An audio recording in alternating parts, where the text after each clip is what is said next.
Eu me chamo Lucas, eu sou enfermeiro aqui no Hospital Geral de Promissão e durante a pandemia eu atuei no pronto-socorro Covid. Para ser sincero, no início nós acreditávamos que não seria a proporção que o Covid foi, né? Porque demorou-se um tempo para chegar até aqui a doença, mas quando chegou naquele pico ali que muitas pessoas vieram a óbito, eu fiquei muito preocupado. Eu e todos os colegas, né? Tivemos medo realmente de contrair a doença e morrer. Meu nome é Ariane, sou enfermeira há 29 anos, tenho 49 anos de idade.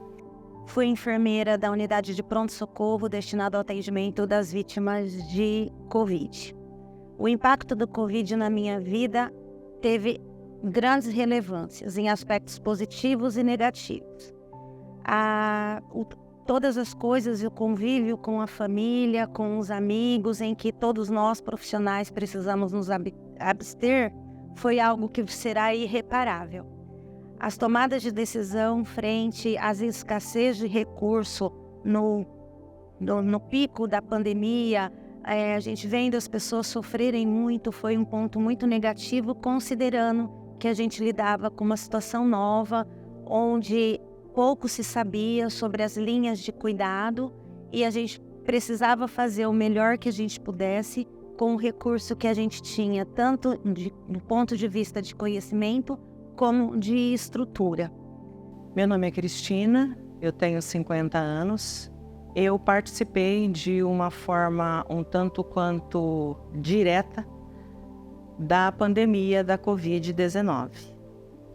No dia 17 de março de 2020, nós recebemos a notícia que iríamos fechar para lockdown e que a partir daquele momento o Hospital Geral atenderia somente pacientes vítimas de Covid-19. O nosso primeiro paciente chegou para nós com sintomas conhecidos, para nós até conhecidos, porém, os agravantes desse quadro, desse paciente, foram fazendo com que nós da enfermagem fôssemos aprendendo com cada paciente que ia chegando. E que esse paciente chegava até nós andando, falando, e que de um dia para outro esse paciente escapava pelas nossas mãos. Ele falecia. Bom, meu nome é Maria Isabel. Durante a pandemia eu trabalhei na clínica médica, antes trabalhava na clínica cirúrgica. E aí no começo foi muito difícil, porque a gente não sabia com que a gente estava lidando, né? Acho que ninguém sabia. Era tudo muito novo, exames todos demorados para chegarem. O primeiro caso positivo aqui no hospital foi da nossa enfermeira na época. Então foi assim uma confusão, porque todo mundo achou que todo mundo estava positivo. E na verdade não, apenas ela estava positiva, né? E aí a gente foi conseguindo, a gente perdeu amigos, 2 amigos muito próximos. Vimos pessoas que perderam parentes, né? Sobrinho, avô, tio, marido. E assim, os cuidados que a gente tinha, eu falo que com a graça de Deus, eu acho que eu fui a última a positivar.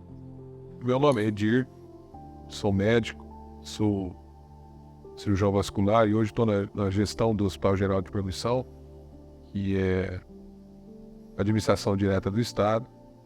E como eu faço todos os dias quando eu saio de casa, eu peço a proteção divina, agradeço a Deus por tudo, agradeço a Deus por eu estar aqui, por ter conseguido ultrapassar essa tragédia, guerra, não sei nem como falar sobre a Covid, que nos pegou de surpresa e deixou com que a gente ficasse abalado até hoje. E até hoje nós temos sequelas dos profissionais que lutaram pela vida das pessoas.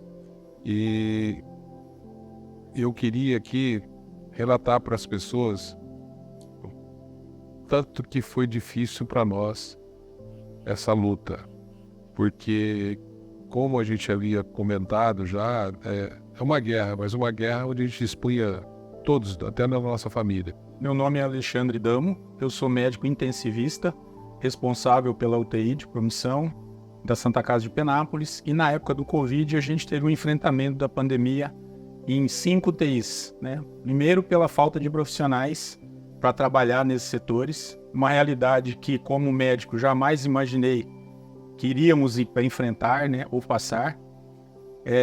Um volume enorme de pacientes necessitando de apoio respiratório, as UTIs com déficit de equipamento, pedindo, implorando, tentando conseguir respiradores para todos os lados.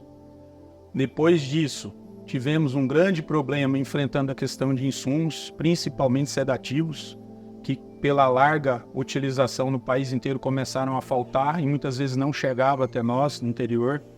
E tínhamos que improvisar esquemas, muitas vezes não nos livros, mas na nossa experiência própria, montando, misturando drogas para que os pacientes tivessem um mínimo de conforto, uma coisa muito angustiante para a gente, né? E fora os dramas pessoais, as histórias que cada um de nós vivemos, com pacientes, com familiares, com aquela desilusão sempre da morte, tendo que dar várias notícias ao dia, né? De 1, 2, 3, 5, no mesmo dia, um esgotamento terrível da equipe. Eu sou o Dr. Neville Riema de Paula Júnior, sou cardiologista, mas atuo em UTI há 20 anos. Tive empenho direto na pandemia do Covid, tanto que junto na coordenação, como na procura de plantonista, que foi muito difícil achar médico que possa dar plantão. Muitos não vieram por medo, outros por receio, outros por familiares. Então a gente, junto com o Dr. Damo, a gente saiu caçando médicos, estavam disponíveis, treinando alguns outros médicos. Aí foi uma situação ímpar, né? Nunca vi nada, nunca imaginei que poderia acontecer o que aconteceu. Então eram UTIs superlotadas, falta de equipamento, falta de insumo. Muitos médicos, depois de um ou outro plantão, surtavam, entravam porque não aguentava ver o próximo ali. Então, pacientes jovens, crianças, gestante, tudo partindo. Eu me isolei, então eu tomava banho antes de sair daqui, tomava banho e chegar em casa, eu dormia separado da minha família, fiquei todos os períodos dormindo separado da minha família. O contato que eu tinha com a minha casa, eu comia separado, me alimentava separado da minha filha, da minha esposa. Minha filha era muito pequenininha na época. Me abdiquei do convívio dos meus filhos por 3 meses, porque no início da pandemia a gente não tinha ideia do tanto que ali ia demorar. Então eu optei por mudar para o hospital, por não retornar para minha casa no final de cada plantão, justamente para não os expor a risco. Pessoas da minha família traziam roupa limpa e levavam roupa suja e eu fui ficando. Então nós começamos a querer aprender cada vez mais, a buscar em cada paciente o que fazer, porque nem a ciência sabia o que a gente tinha que fazer. Nós não tínhamos curso de aperfeiçoamento, nós não tínhamos capacitação para isso. E nós fomos aprendendo em cada paciente a descobrir o que era a Covid-19. E isso mexeu muito com cada um de nós. A nossa equipe chegou a um ponto que nós não queríamos mais ir para casa. O pior, eu acho que era o medo de levar para casa e falar assim, eu sou a percussora, né? Eu tô levando algo pra dentro de casa. Acho que as pessoas que trabalharam no Covid, na verdade, a gente foi escolhido, mas antes a gente já tinha sido escolhido. Alguns casos marcaram muito, como das gestantes. Eu particularmente tive 2 ou 3 casos de gestantes em que morreram a mãe e a criança. E um drama terrível de falar isso para os pais, para o marido, para todos os envolvidos. E outra situação muito marcante foi a de tratar os colegas. Eu particularmente tive 2 colegas muito próximos, inclusive um que se voluntariou, apesar da idade, ter mais de 60, de continuar trabalhando para ajudar os casos na UTI, e acabou sendo entubado por mim num plantão meu e veio a falecer uma semana depois. Então foram situações que, como médico, jamais imaginei vivenciar e que com certeza marcaram a gente pelo resto das nossas vidas. O que me recordo muito, eu tenho várias promessas, né? Doutor, quando eu sair daqui, vamos fazer isso, vamos fazer aquilo. Então, se eu fosse contar de churrasco marcado, hoje eu tinha uns 30 para ir, mas não foi nenhum. Então, isso é muito frustrante. E aquele problema maior, o plantonista, depois de 2, 3, já ligava chorando, falou, não quero mais dar plantão, não sei se eu quero ser médico mais. Então isso aí mexeu muito com o emocional nosso e a cabeça saiu judiada. Tanto aqui como na UTI de Lins, que eu dou plantão na UTI de Lins, e aqui o hospital fez de tudo para que a gente podia atender a demanda toda que vieram aqui no hospital. E muitas das vezes me chamou a atenção de pegar colegas, enfermeiros, auxiliares e técnicos chorando. E muitas das vezes a gente fazendo oração. E isso daí eu participei, porque até hoje a gente vê que nós tivemos sequelas emocionais com todos os profissionais que tem aqui. Tinha um amigo meu, Ferrazone. O cara, porra, isso do cara foi trabalhar.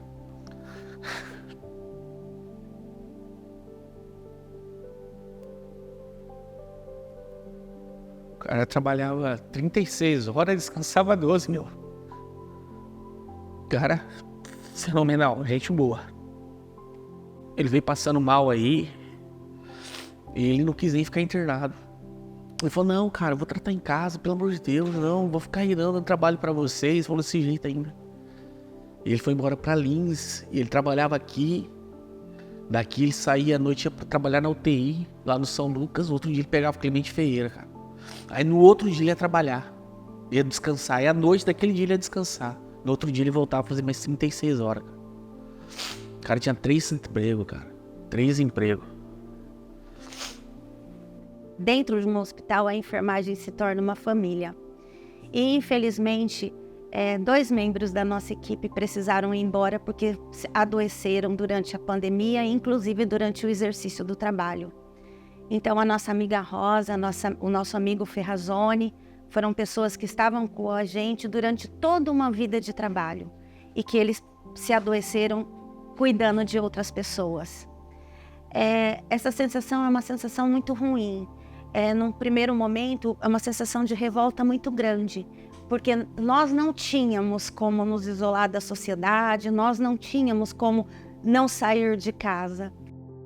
Eu perdi um sobrinho com 30 anos, Guilherme, ficou aqui, foi entubado,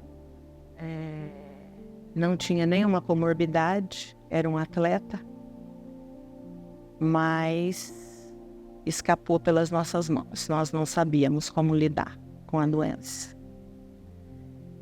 Se a gente parar para pensar tudo que a gente passou, tudo que a gente viveu, a gente chora, a gente tem a nossa caixinha, né? Eu falo que todo mundo tem a sua caixinha de segredos e às vezes é melhor deixar tudo nessa caixinha. A gente viveu situações assim que a gente não quer reviver novamente, né? Porque foram momentos muito difíceis, momentos que a gente imaginava que ia acontecer em qualquer lugar, menos aqui.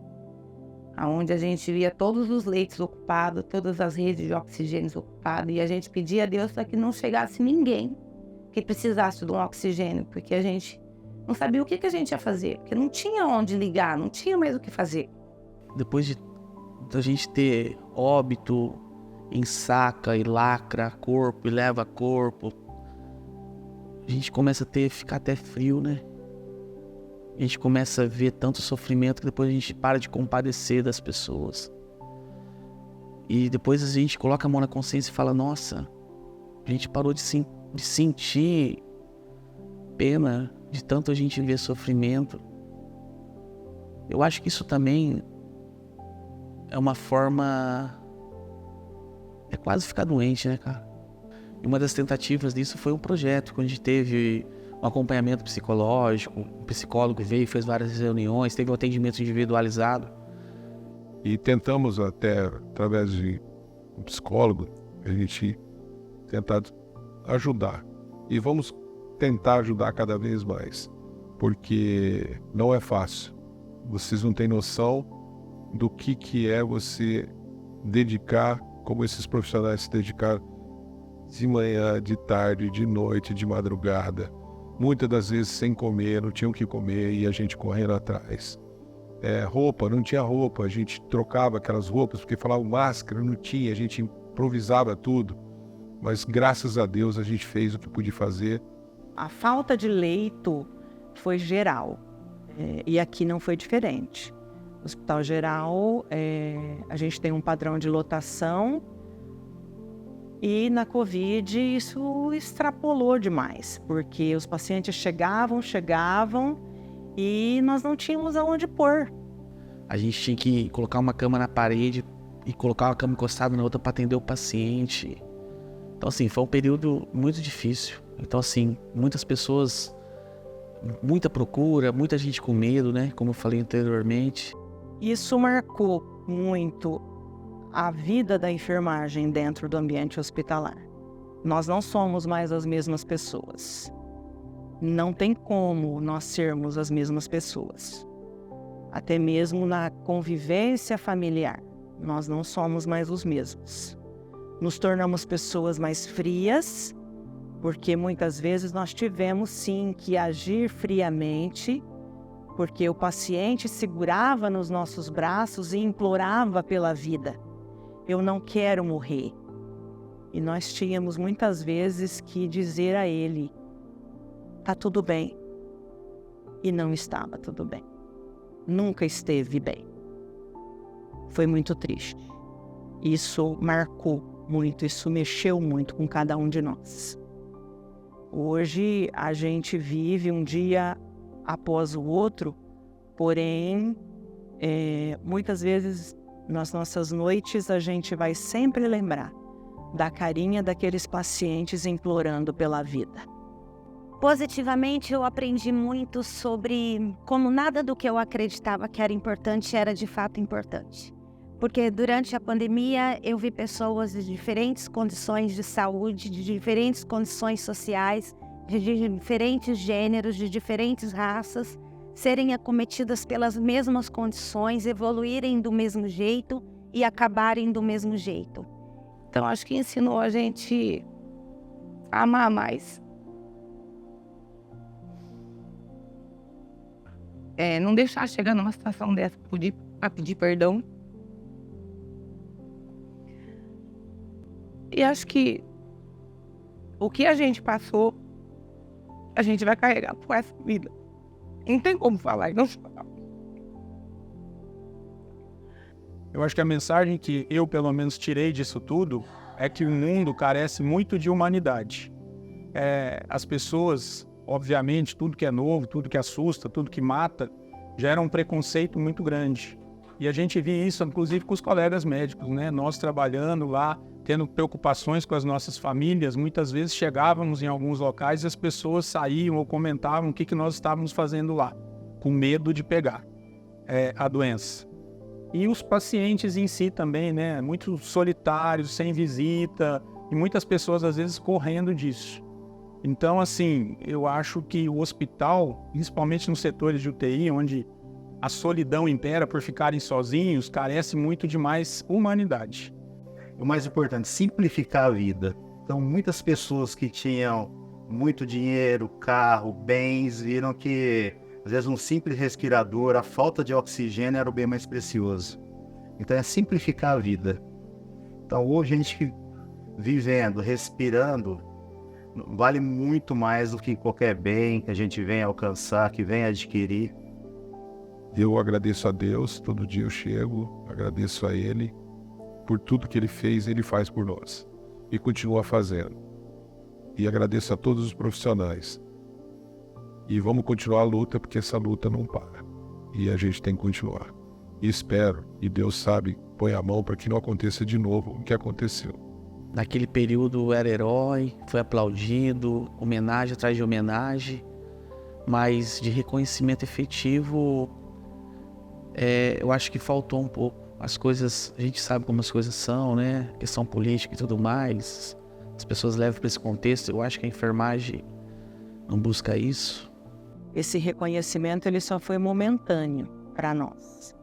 Das pessoas para com a enfermagem, para com os funcionários dos hospitais mediante a Covid. Nós demos a nossa vida em troca da vida do outro, porém não houve reconhecimento. Não houve o piso nacional da enfermagem. Isso desestimula muito a gente por tudo que nós passamos. Na época eram vistos como se fossem heróis.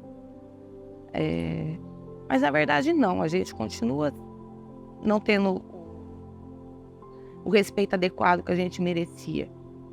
A gente poderia ter pegado licença, poderia ter saído, mas a gente continuou do começo ao fim.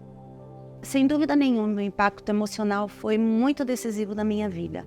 Hoje eu sou uma profissional, continuo trabalhando, dou aula, mas eu me tornei uma paciente que faz acompanhamento psicológico, que precisa de medicação para controlar crises de ansiedade.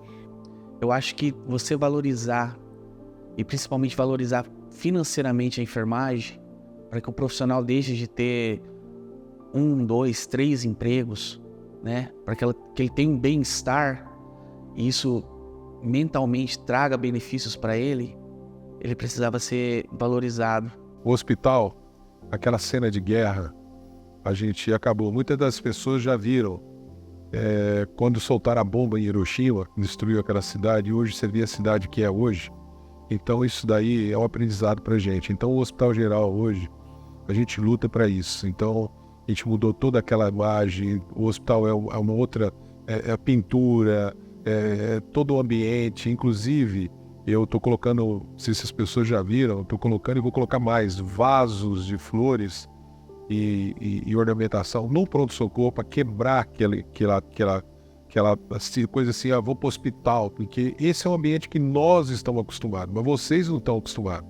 Mas eu quero que vocês se sintam bem aqui e não se sintam mal.